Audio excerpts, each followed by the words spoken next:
Welcome, everyone. Have you ever stopped to think about how something like landscape painting, which feels so, timeless, could actually be made modern? We often think art changes because of, big new inventions or grand philosophies, but sometimes it's quieter, just a new way of seeing. Today, we're doing a deep dive into an artist who did just that. He fundamentally changed how Spain looked at its own incredible scenery. We are talking about Carlos de Haes. Now, that name might not be instantly familiar to everyone, but his impact, it was huge for Spanish landscape art. Truly revolutionary. Imagine basically opening the studio windows, letting in the fresh air, the actual sunlight, the wildness of nature. That's kind of what he did for art in Spain. Exactly. And that's our mission today, to really unpack Carlos de Haes' amazing journey. His beginnings were, completely unexpected, and yet he became such a key figure. We'll look at how his unique way of capturing nature really shook up a whole genre in Spain. He inspired waves of painters after him to get outside the studio to really look, to properly immerse themselves in the world. So get ready to discover the man who helped Spain see its own landscapes in a completely new light. Okay, so let's trace this journey, because Carlos de Haes, he wasn't exactly born under the Spanish sun with a paintbrush ready to go. He starts life in Brussels, Belgium, 1826. And his family, they were very wealthy bankers, so picture that privileged start. Right. A comfortable upbringing, but then life throws a curveball. A major one. In 1835, Carlos is just 9, and bam, the family goes bankrupt. Imagine that shock. Total upheaval. And it forces them to move, not just across town, like across countries. They end up in Malaga, down in southern Spain. And they have to start over completely, getting into the textile business. What a massive change for a young kid. But even with all that family drama and the new business focus, young Carlos had this real passion for art. It wouldn't go away. He starts studying formally with a classical artist, Louis de la Cruz. And this is where he gets that meticulous drawing technique down. Very precise, very academic. A solid foundation, absolutely. You needed that back then. But it doesn't exactly scream revolution, does it? Not yet, no. But it was crucial for what came later. Because while he was still in Belgium, de Haes started looking into landscape painting techniques, things happening outside Spain's bubble. And what's really interesting is his exposure to what was happening in France. Specifically, those painters around the Fontainebleau forest. The Barbizon school guys. Well, yeah, those connected to that movement. They were doing something properly radical for the mid-1800s. They were painting outside. Right, not just sketching, but actually painting, finishing works out there in nature. Exactly. Directly observing. Plein air painting, as they called it.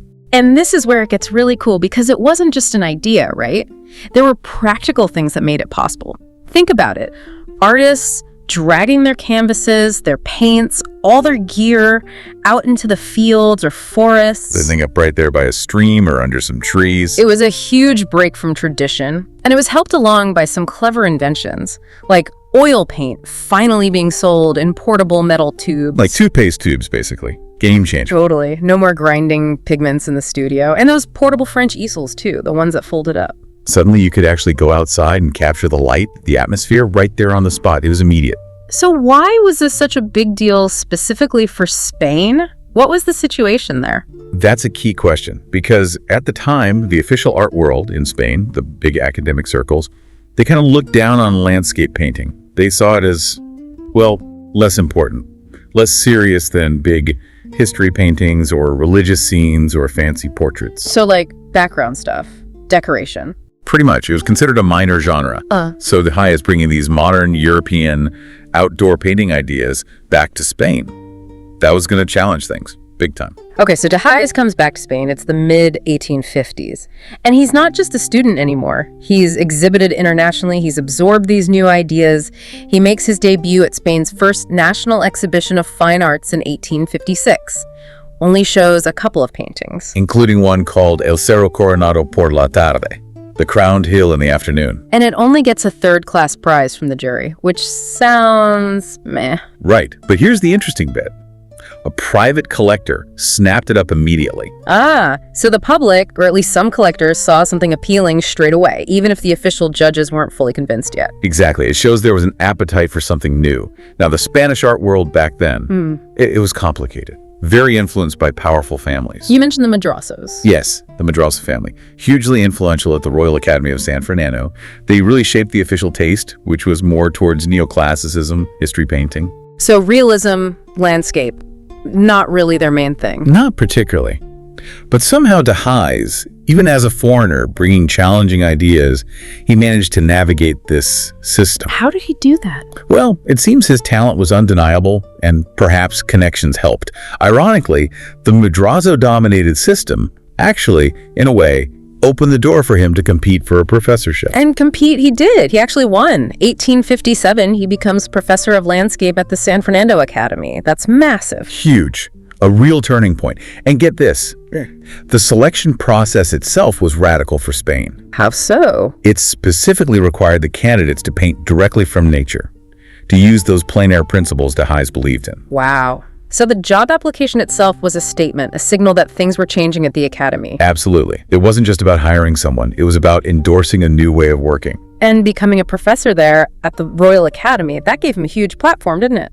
Oh, definitely. He wasn't just making his own art now. He was shaping the next generation, all the future landscape painters coming through the academy. He could formalize these modern ideas, teach them directly, spread them through the system. Did he talk about his philosophy? He did. In his inaugural speech in 1860, after he'd recovered from a serious illness, actually he laid out his vision very clearly.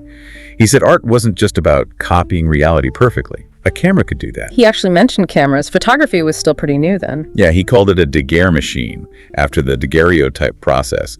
He said the machine can copy, but art needs to convey soul. Soul. That's a powerful word. What did he mean by that, do you think, in a landscape? Well, for de Haes, it seems soul wasn't about making things overly dramatic or, adding angels in the clouds. It was about capturing the truth of the place, the real atmosphere, the specific light, the feeling of the air, the texture of the rocks, the character of the land. Not idealized, but authentic. So finding the spirit in the reality, not layering something artificial on top. Precisely. He believed that truth itself was deeply expressive. He wanted his students to observe intensely, connect emotionally with the place, and translate that feeling, that specific reality, onto the canvas. Make the painting breathe the life of that location. That's a different way of thinking about landscape, less about just pretty scenery. Much less. It's about the raw, unadorned character of Spain's actual terrain, finding a kind of quiet dignity in realism. So he gets the professorship, he's influential, but his career wasn't all smooth sailing after that. Not entirely. He kept exhibiting, won first prizes in 58 and 60 with works like that big Andalusian coastal scene near Torremolinos. Impressive stuff. But then, quite famously, he decided to step back from the big national exhibitions for long periods, like over a decade at one point. Why would he do that if he was winning prizes? We can only speculate, really. Maybe he preferred focusing on private commissions, or perhaps he just got tired of the politics, the constant scrutiny, maybe even the criticism from the official art world. So he did face criticism, even as a professor. Oh yes, some early critics found his work. Well, they used words like repetitive, monotonous, even effeminate, strangely enough. Monotonous, effeminate, that seems harsh. What do they mean?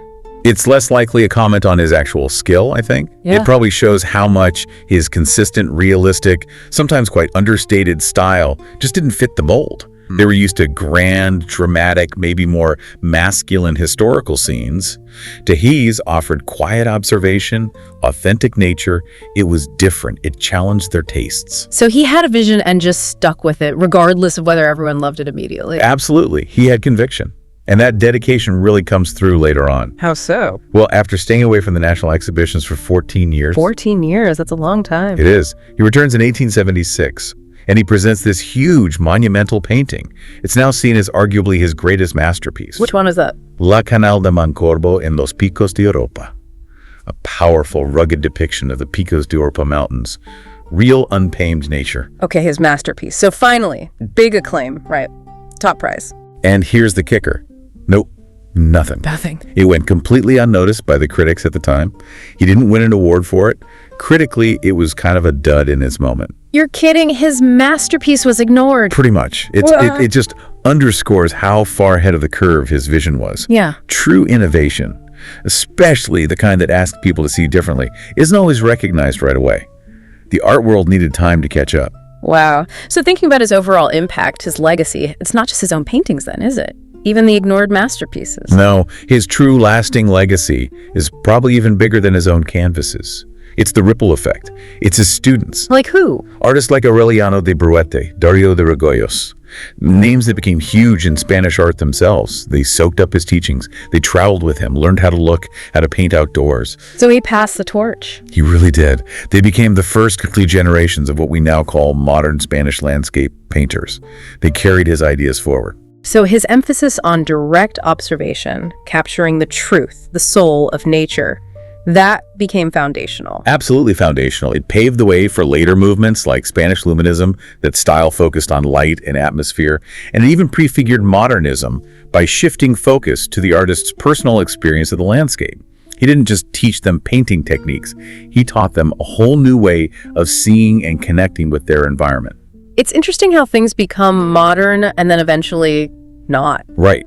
Even later in the early 20th century, you had critics like José Francés looking back and calling de Haas's art unfriendly or old-fashioned compared to the newer avant-garde stuff. Which sounds negative again. But in a way, it actually proves his importance. His modernity had become so successful, so established, that it became the new baseline, the thing the next generation needed to push against. He set the stage for everything that came after in Spanish landscape. He truly did. So, Carlos de Haes, the banker's son who lost it all, moved countries, and ended up becoming, what did you call him?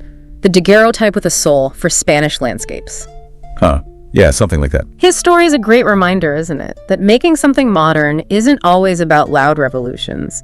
Sometimes it's about a quiet, steady insistence on looking differently, on teaching others to see differently too. He challenged the old ways just by being authentic, by sticking to observation. He really did transform Spanish art, taught artists to find the truth and soul right there in front of them instead of just making pretty pictures. He opened up a whole new way to appreciate and paint the incredible diversity of Spain's own landscapes.